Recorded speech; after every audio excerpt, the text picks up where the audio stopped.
La stratégie que suivent un certain nombre de personnes, je pense à nouveau, je réagis un peu toujours sur la question de cette journée de la femme.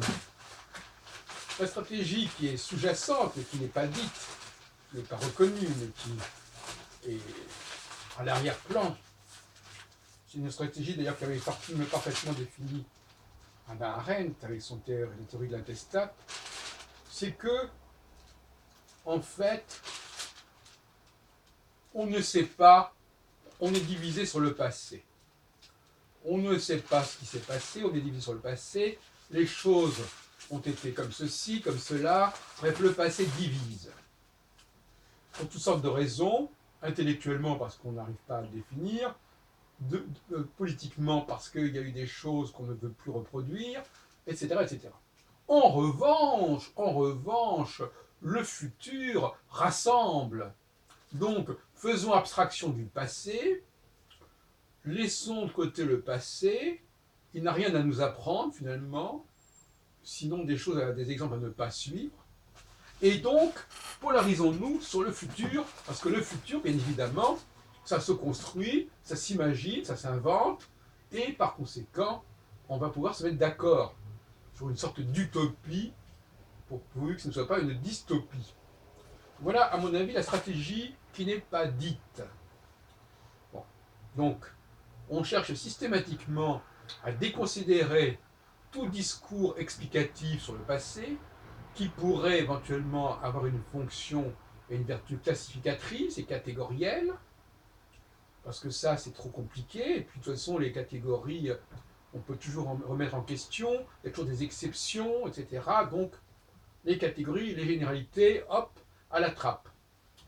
Et en revanche, on va parler du futur, et d'un futur unitaire, où tout le monde aura les mêmes droits, et où tout le monde pourra obtenir les mêmes résultats, et aura la même valeur, en quelque sorte.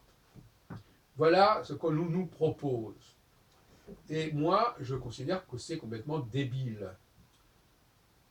C'est débile parce que tout simplement, comme on dit, le naturel revient au galop, et croire que le passé, on peut l'évacuer, c'est justement se condamner à ne pas le comprendre, à ne pas le maîtriser, et par conséquent à ne pas maîtriser le futur.